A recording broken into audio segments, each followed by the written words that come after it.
ni tabia ya leo, ila si ya leo peke yake. Ni tabia ambayo imeanza kitambo sana, ya watu tafuta mahali pa kuweka lawama ya makosa yao wenyewe. Chochote kile kitakachotokea katika maisha yao kilicho kibaya ama kinachoonekana kuwa ni kibaya, kikiwemo dhambi yetu, tunatafuta mtu mwingine ama kitu kingine cha kulaumu. Na tangia mwanzo, wakati wa anguko, imekuwa hivi. Wakati Mungu alipozungumza na Hawa, alimlaumu nyoka, na alivyozungumza na Adamu alimlaumu mke wake, na hakuna hata mmoja aliyekuwa tayari kuwajibika mwenyewe kwa ajili ya kosa lake. Adamu angekubali na kusema mimi mwenyewe nilikula. Hawa angekubali na kusema nilikula. Lakini kama kuna njia iliyo rahisi zaidi, na njia ambayo nimeiona sana, ni watu kumlaumu shetani. Kwa sababu shetani si mtu wa kawaida ambaye anaweza kuitwa aje hapa atoe maelezo yake ya kwamba alimshawishi huyu kwa sababu gani, ama alimwambia nini huyu, ama alimwambia atende dhambi gani. Hatuwezi kufanya hivyo. Na kwa nini? Ni rahisi sana kwako ama ni rahisi sana kwangu kumlaumu, tukijua ya kwamba hakuna mtu atakayeweza kutupinga. Katika simulizi hili la Daudi na dhambi aliyotenda na matokeo yake yote, tunaambiwa mwanzoni ya kwamba alishawishiwa na shetani. Shetani alimshawishi kutenda dhambi hiyo. Lakini tukifuatilia katika hadithi yote, anayepata lawama ni nani? Ama shetani anatajwa tena katika simulizi hili, na Daudi mwenyewe anakiri dhambi yake bila kutaja shetani. Na wakati anapokemewa na nabii, anakemewa kwa sababu ya dhambi yake, na si kwamba alishawishiwa na shetani. Na wakati wa kutoa dhabihu, ilikuwa atoe dhabihu kwa sababu ya dhambi yake mwenyewe, na haiongelewi tena kuhusiana na shetani, ambayo inatufundisha tayari kitu kimoja hapa. Hatuwezi kumlaumu shetani mbele ya Mungu tukiona ya kwamba itakuwa ni udhuru kwetu. Haiwezekani. Hata tuseme kama ilivyokuwa katika hali hiyo ya kwamba umetenda dhambi ukiwa umeshawishiwa na shetani, tukubaliana na hilo, lakini haiondoi lawama kwako. Aliyetenda dhambi si shetani, hata kama alikushawishi. Na ukisimama mbele ya Mungu, hautaweza kusema nilitenda kwa sababu ya huyu. Hapana. Bwana atasema umetenda wewe, nitakushughulikia wewe, kwa sababu wewe ndio ulikiuka sheria ambazo niliweka mimi. Sasa kimaandiko, hatuna mahali pa kujificha katika kuondoa lawama na kumlaumu mwingine. Daudi alikuwa na wazo, na wazo lake linaweza kuonekana kwako kuwa si wazo baya, na pia ni wazo ambalo aliwahi kulifuatilia. Kuna wakati mbalimbali hata haswa katika kitabu cha Hesabu, ambayo jina lake linatokana na kuhesabu watu, ambapo Mungu mwenyewe alimwamuru mtu kuhesabu watu.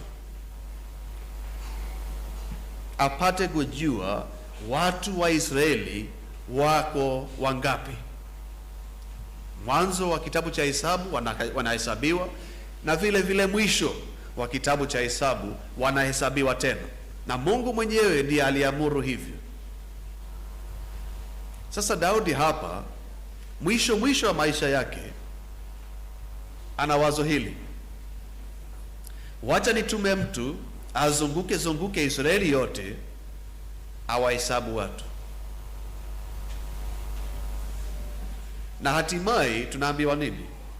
Jambo alilofanya Daudi lilikuwa la kipumbavu, na halikuwa la kipumbavu peke yake, lilikuwa ni dhambi. Na tena halikuwa dhambi tu peke yake. Kwa ajili ya dhambi hiyo watu wangapi walikufa? Watu 70,000 walikufa kwa sababu ya dhambi hiyo moja ya kuwahesabu watu, ambako kunatufundisha jambo tayari hapa. Tendo lenyewe halituonyeshi wazi ya kwamba msingi wake ni wa namna gani, na kimsingi tunapata dhambi kuwa ni nia mbaya ama ni kusudi baya katika kufanya jambo. Kuna kuhesabu watu kwa vile umeamrishwa kufanya hivyo na Mungu, alafu kuna kuwahesabu watu ambako huna sababu yoyote ya kufanya hivyo. Na maandiko hayatuambii wazi ya kwamba Daudi alikuwa anafikiria nini hapo. Inaonekana ya kwamba kwa kiburi, mwisho wa maisha yake alikuwa anaangalia nchini mwake na kusema, haya, tumepata wangapi sasa? Alafu maadui wakija kwetu tutawashinda kwa namna gani, kwa sababu tuna watu wengi hivyo. Labda moyo wake ulikuwa hivi, labda aliingiwa na roho ya kujitegemea mwenyewe, hatujui. Lakini tunaambiwa ya kwamba kile kilichoonekana kuwa ni udadisi tu kilikuwa ni tamaa mbaya, tamaa ambayo iliwaangamiza watu wengi. Lakini pia katika simulizi letu tumeona ya kwamba alipewa fursa ya kurudi, ya kuachana na njia hiyo mbaya, kwa sababu alikuwa na jemadari wake Yoabu ambaye hakuwa mkamilifu yeye mwenyewe, lakini hapa alitoa ushauri mzuri. Akamwambia Daudi, usingefanya jambo hili, Bwana na aongeze kabisa idadi ya watu wako, lakini usithubutu kuzunguka na kuhesabu watu hawa. Kwa nini ulete hatia hiyo mbele ya watu wa Israeli? Sasa akapata fursa pale ya kufikiria tena. Je, msingi wa wazo hili ni wa namna gani? Ni wazo zuri kweli? Lengo langu ni kumtukuza Mungu ama nimefanya kivyangu tu? Lakini cha kusikitisha tunaambiwa hivi: neno la mfalme likawa na nguvu juu ya Yoabu. Na hivyo ndivyo ilivyokuwa katika siku zile, mfalme akisema ni basi. Hakuna Yoabu, hakuna mtu yeyote ambaye anaweza mpinga. Lakini Yoabu kwa ujasiri mwingi alitoa pendekezo kwa Daudi ya kwamba asifanye hivyo, lakini akakataa, akaendelea katika njia yake. Na Yoabu alikuwa mtu wa kutumia maneno ya moja kwa moja. Lazima katika maisha yako unajua watu wengine ama moja angalau ambaye yuko namna hii. Ukikosea atakwambia, hajali ya kwamba utaitikia vipi, hajali ya kwamba utamchukia kwa sababu ya maneno yake, lakini atakwambia hata hivyo. Umthamini kabisa mtu namna hiyo. Angemthamini Yoabu Daudi, wale watu 70,000 wasingeuawa. Lakini katika alipuuza kabisa ushauri wake, alipotea. Yoabu kwake alikuwa baraka aliyepuuza. Na yule mtu katika maisha yako, ama wale watu katika maisha yako ambao wanakupa ushauri wa kimaandiko, hata uchukue vizuri usichukulie vizuri, lakini hata kuambia hata hivyo, mthamini mtu huyu. Usiangalii sana wale watu ambao wanajipendekeza kwako, huwa wanaleta maneno laini ambayo hayawezi kukuudhi kwa njia yoyote. Heri yule mtu ambaye anaweza kukuambia ukweli kama vile Yoabu alivyofanya. Sasa mchakato wa kuhesabu watu unaanza. Yoabu mwenyewe ametumwa kwa kazi asiyoipenda, anaambiwa zunguke Israeli kote akiwahesabu watu wapiganaji katika sehemu zote. Na ilichukua, tunaambiwa katika sehemu nyingine ya Samueli wa pili mlango wa 24 ya kwamba ilichukua muda wa miezi 9 kuzunguka na kuhesabu hao watu wote. Lakini kwa muda huu moyo wa Daudi ama dhamira yake ilikuwa inaongea, haikuwa imetulia. Katika lugha ya asili nasema hivi: moyo wake ulimpiga kutoka ndani. Amefanya kosa licha ya mawaidha mazuri, lakini moyo wake haujatulia, na ni ishara nzuri kwake ya kwamba dhamiri yake ilianza kufanya kazi. Akaja kwa Mungu mwenyewe, anasema hivi: nimetenda dhambi kubwa kwa kufanya jambo hili, nimetenda dhambi kubwa. Tuseme ya kwamba dhambi yake ilikuwa ya namna ya kiburi, ama ya namna ya kujigamba na kujionekana kuwa ni mtu maarufu. Tuseme hivyo, tuichukulie katika ubaya wake wote. Je, wewe binafsi ukichunguza dhambi hiyo, je, ungejibu kama alivyojibu Daudi akiwa ameshawishiwa na shetani? Nimetenda dhambi kubwa kwa kufanya jambo hili. Labda kwako wewe unaona dhambi kubwa ni kumuua mtu ama kumuibia mtu. Tunaambiwa katika maandiko ya kwamba kiburi kinamchukiza Mungu. Tusichukue mawazo yetu kama ni mwongozo wetu wa kujua dhambi ni nini na inachukuliwa vipi na Mungu. Lakini anamwomba Mungu msamaha.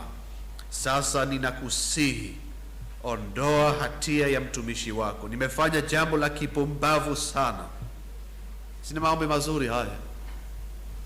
Amejuta, amemrudia Mungu. Tunaweza kusema ametubu. Lakini swali langu hapa ni moja: je, kurudi kwake kwa Mungu kulimsamehe dhambi au la?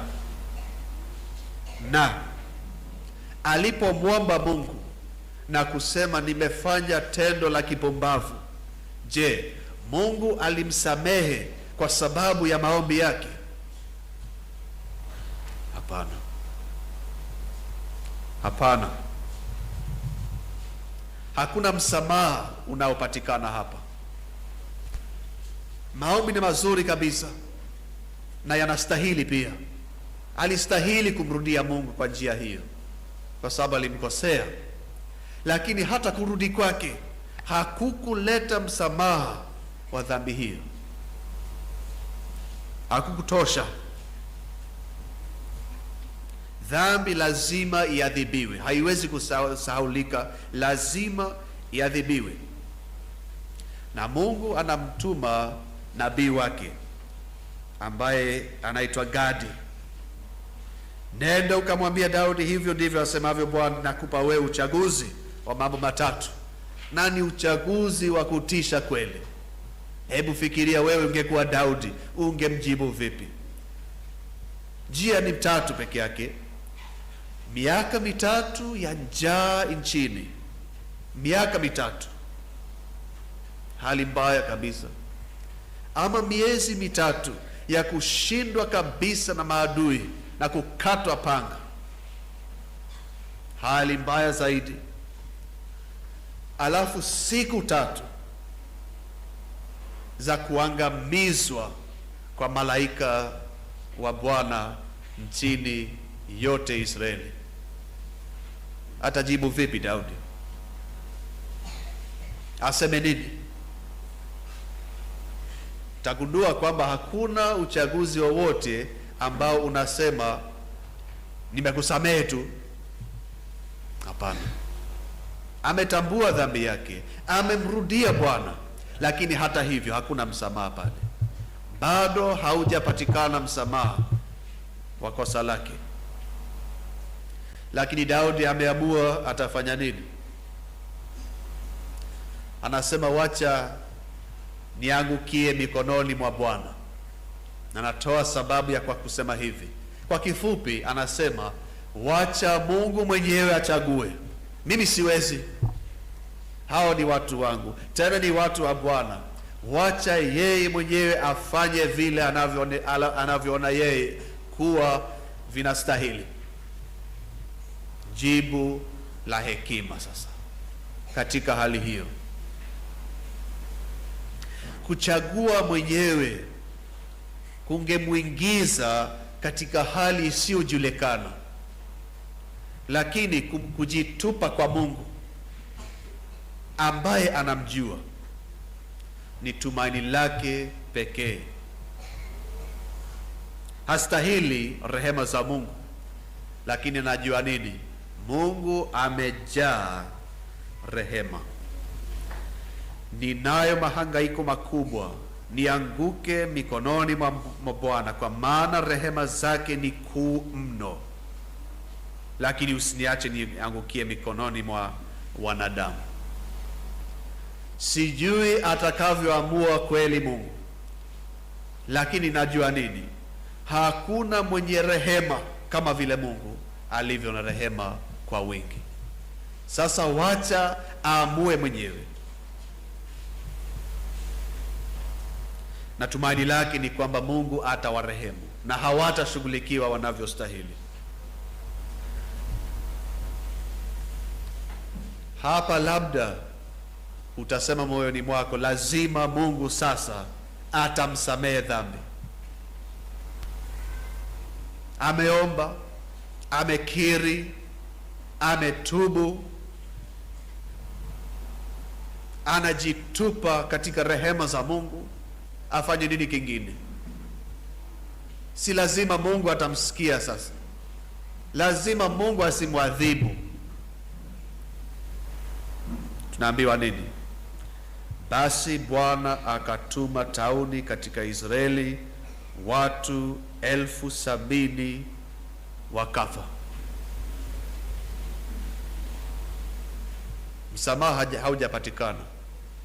Ndio maana kuna uangamivu mkubwa sana ukiendelea, na usisahau ya kwamba ni hiyo dhambi moja ambayo imesababisha hali hiyo. Watu wanaanza kuuawa na malaika wa Bwana. Alafu kama vile Daudi alivyojua, rehema za Mungu ziliingilia kati. Akapeleka malaika kuangamiza Yerusalemu, lakini alipokuwa akifanya hivyo akaona na kuhuzunika kwa sababu ya maafa. Akamsimamisha, akamwambia malaika, yatosha, yatosha, simama mahali ulipo, usiangamize hata mmoja mwingine. Watu 70,000 wameshakufa. Alafu anatoa maagizo kwa Daudi kupitia kwa nabii wake Gadi. Anamwambia kuna uwezekano wa tauni hii kusimamishwa.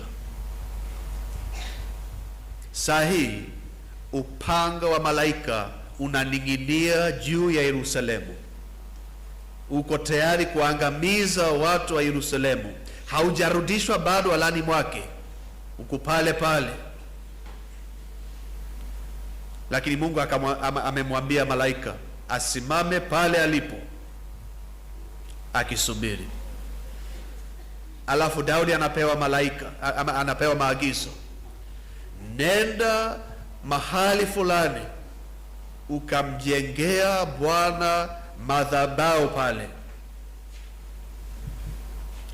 Kuna tumaini la kwamba watu wote wasiangamii, lakini kuna jambo la kufanywa kwanza.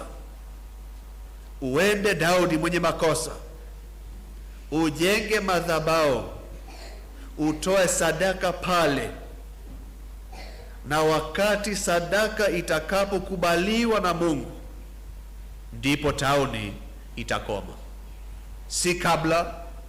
Na wakati huu wote ambapo anapewa maagizo ya kujenga madhabahu, malaika anasimama, tunaambiwa anasimama kati ya mbingu na dunia akiwa ameshikilia upanga wake. Hajarudisha na hatarudisha mpaka ajue ya kwamba Mungu ameridhika na hali.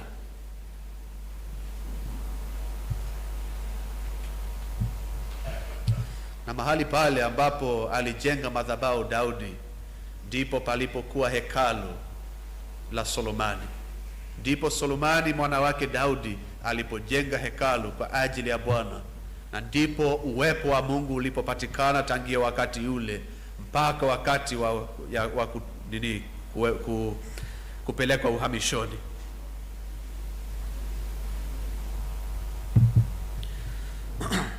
Akamwita Bwana, akatoa sadaka za kuteketezwa na sadaka za amani. Akamwita Bwana, naye Bwana akajibu maombi yake kwa moto kutoka mbinguni juu ya madhabahu ya sadaka ya kuteketezwa. Sikilizeni. Kisha ama ndipo Bwana akanena na yule malaika ambaye alikuwa anashikilia upanga hivi, naye akarudisha upanga wake alani mwake. Wakati tu ambapo Mungu alipewa sadaka iliyomfaa, ndipo hasira yake ikatulia, akaridhika. Na malaika akiwa anafuata maagizo ya Mungu akaregesha upanga wake, na hakuna hata mmoja mwingine aliyeuawa. Moto wa Mungu ulianguka juu ya dhabihu, na hasira ya Mungu ilikuwa ndani ya moto ule, akaangamiza kabisa sadaka hiyo badala ya watu. Ndiyo hasira yake ikatulia.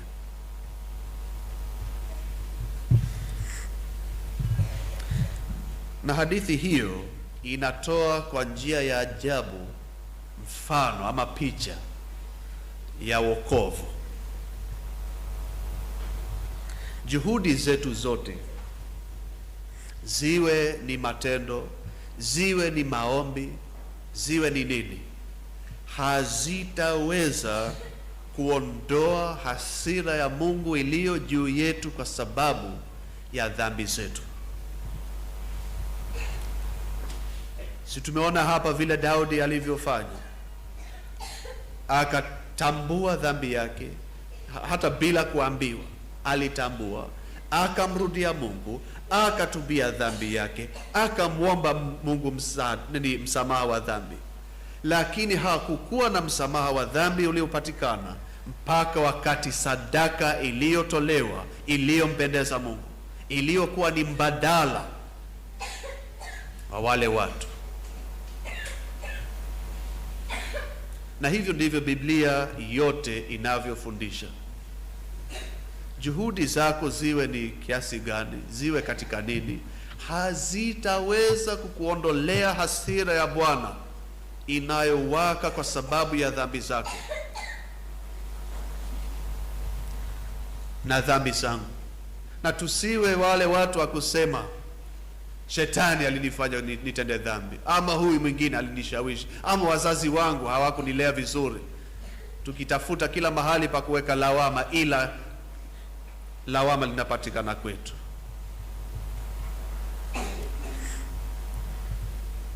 Unafaa kumrudia Bwana, nami nafaa kumrudia Bwana. Unafaa kujuta kwa sababu ya dhambi zako, nami nafaa kujuta. Tunafaa kumwomba, tunafaa kutafuta msamaha, lakini tujue nini? Njia ya kimungu ni moja. Hakuna msamaha wa dhambi utakaopatikana nje ya sadaka ya mbadala peke yake. Hivyo ndivyo Mungu amesema tangu mwanzo, sadaka itolewe ambayo italipia gharama ya dhambi, ndio utasamehewa. Na isipotolewa, hata ufanye nini, hautaenda mbinguni. Leo malaika wa Bwana hajaenda popote, hajafa. Yule mwenye kubeba upanga mkononi mwake yuko bado, anazunguka duniani akiwaangamiza watu. Tunaambiwa katika Biblia, mshahara wa dhambi ni mauti, na watu wanauawa kila siku na malaika wa kifo kwa sababu ya dhambi zao. Kila siku,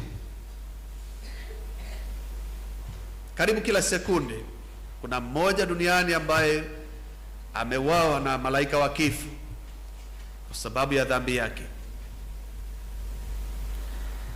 Na dhambi yako na dhambi yangu inatufanya kuwa maadui wa Bwana, maadui wake. Tuko katika orodha hiyo ya watu wengine, maadui yake, ambao tunasubiri tu kuangamizwa na malaika wake. Wengine wanapewa kamba ndefu, wengine wanapewa kamba fupi. Haijulikani ya kwamba kamba yako itakuwa ya namna gani, lakini siku moja yule malaika wa kifo atakufikia wewe, na atafikia kwangu pia. Usijaribu kufikiria dhambi yako kwa mawazo yako mwenyewe. Fikiria dhambi kama Mungu anavyofikiria dhambi, ndio utakuwa kwa njia salama. Wewe labda huoni ya kwamba mtu mmoja na dhambi yake inastahili kifo cha watu 70,000, lakini Mungu aliona kuwa vyema. Hivyo ndivyo anavyoona dhambi yeye mwenyewe. Sasa achana na mawazo yako na yangu. Swali letu ni, anaiona hali yangu vipi? Lazima papatikane mahali ambapo haki ya Mungu itaridhika na deni letu la dhambi litapata kulipiwa. Na tumeonyeshwa hapa ya kwamba njia ni moja peke yake, sadaka ambayo ameamuru Mungu mwenyewe. Kwani Daudi aliamua mwenyewe kwenda kupeleka sadaka hiyo? Hapana, aliambiwa na Mungu, nenda mahali fulani ujenge madhabahu pale na kutoa sadaka mahali nilipokuambia. Na tunaambiwa, tunaonyeshwa katika Agano Jipya ya kwamba madhabahu yetu ni ya namna gani? Si ya mawe tena, hayo si madhabahu. Hii ni mimbari, si madhabahu. Hakuna sadaka yoyote ya kulipia dhambi ambayo itatolewa hapo. Sadaka ilitolewa ambayo Mungu mwenyewe aliamuru mwana wake mwenyewe ambaye alikuja ulimwenguni awe sadaka kwa ajili ya ulimwengu huu. Na ukisoma katika kitabu cha Waibrania 13 mstari wa 10 utaona hivi, tunayo madhabahu, yani Yesu Kristo. Yesu Kristo ndiye madhabahu ya Mungu. Yesu Kristo ni mahali pale ambapo deni la dhambi linaweza kulipiwa kikamilifu. Ni njia ile aliyotengeneza Mungu mwenyewe, na ni mahali pale ambapo haki ya Mungu inatekelezwa, inapatikana, inaridhishwa,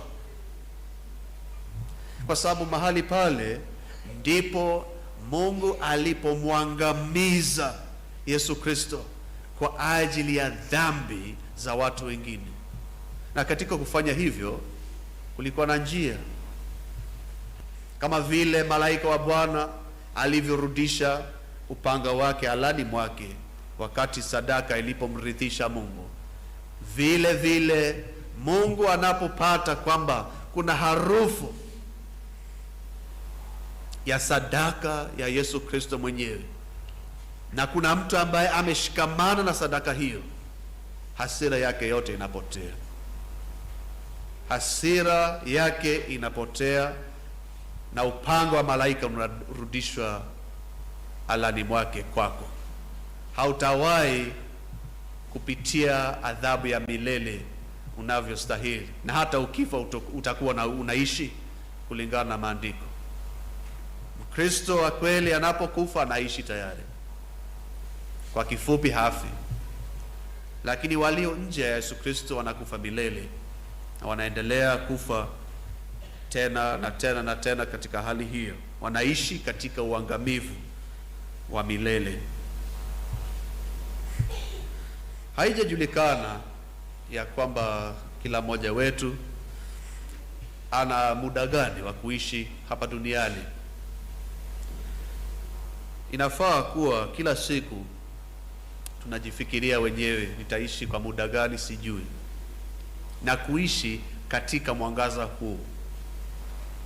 Na kama umejua ya kwamba malaika wa Bwana na upanga wake uko dhidi yako kwa sababu ya dhambi zako, leo ni siku ya kushughulikia tatizo hili, kwa sababu huna uhakika wa kesho wala kesho kutwa. Kile ambacho umeshajua katika maisha haya ni rehema ya hali ya juu, ya kwamba Mungu amekupa nafasi, tena nafasi nyingi mbalimbali ya kusikia sauti yake ikinena nawe na kukuongoza katika njia zake mwenyewe za toba na msamaha wa dhambi. Na zaidi ya hilo, Mungu mwenyewe yuko tayari kupatanishwa na wenye dhambi. Jambo la ajabu kabisa. Angetutupa sote kwa sababu ya dhambi zetu, kama alivyofanya katika siku za Nuhu. Naambiwa ya kwamba aliwaangamiza tu wote katika gharika hiyo kwa sababu ya dhambi zao. Lakini Mungu kwa rehema zake nyingi yuko tayari kupatanishwa na wenye dhambi, na ametutuma tubebe ujumbe huu wa upatanisho, kama vile Paulo anavyosema, kwa hiyo sisi ni mabalozi wa Kristo, kana kwamba Mungu anawasihi kupitia kwa vinywa vyetu. Nasi twawaomba sana ninyi kwa niaba ya Kristo, mpatanishwe na Mungu. Mungu anatuma watu wake watangaze ujumbe huu wa kwamba Mungu yuko tayari kupatanishwa na wenye dhambi, lakini si kwa njia yoyote, si kwa njia yoyote, si kwamba upatanishwe kwa njia yako mwenyewe. Hapana, yeye yuko tayari kupatanishwa na wenye dhambi, lakini kwa njia yake mwenyewe. Sadaka yake pekee ndiyo anaweza kukubaliana nayo. Kwa upendo wake mkuu, Mungu alimtuma mwanawe hapa ulimwenguni afe kwa ajili ya wenye dhambi, lakini ni sadaka hiyo tu peke yake ambayo atapendezwa nayo. Huyu ni mwanangu mpendwa ambaye nimependezwa sana naye, na si mwingine. Hakuna mwingine ambaye anaweza kukufia, kwa sababu mwingine atakuwa ni mwenye dhambi mwenyewe. Sasa kwako wewe, uje kwa madhabahu hiyo, uje kama vile Daudi na wale wazee walivyokuja wakiwa wamevaa nguo za gunia, yani maombolezo kwa sababu ya dhambi zao. Unafaa kuja hivi ukiwa na aibu mwingi kwa sababu ya makosa yako. Muombe Mungu akupatie rehema kama alivyofanya Daudi, lakini usitarajie ya kwamba utapata rehema nje ya Yesu Kristo, ambayo ni njia yake mwenyewe. na wakati tu utakapomshikilia Yesu Kristo kwa njia ya imani ambayo ni madhabahu yetu, hasira ya Mungu iliyo juu yako itapunguzwa mpaka mwisho. Itakuwa hakuna tena. Kufikia hapo hautawahi kuadhibiwa kwa namna yoyote ile, kwa sababu, na ni kwa sababu hiyo peke yake, Yesu Kristo atakuwa ameteseka kwa niaba yako. Haitakuwa tu kwamba Mungu amesahau hali yako na dhambi zako. Hapana, atakuwa amesishughulikia ndani ya mwana wake Yesu Kristo. Mbadala aliyopata pale Daudi kwenye madhabahu ni mbadala ambao tunaweza pata katika mtu wa Yesu Kristo peke yake. Ndipo upanga wa malaika wa kifo utaondolewa kutoka kwako na kurudishwa mahali pake. Ndiyo njia ya kimungu na hakuna nyingine. Ndio maana tunaambiwa amwaminie Yesu Kristo ana uzima wa milele, asiyemwamini ghadhabu ya Mungu inakaa juu yake. Tuombe.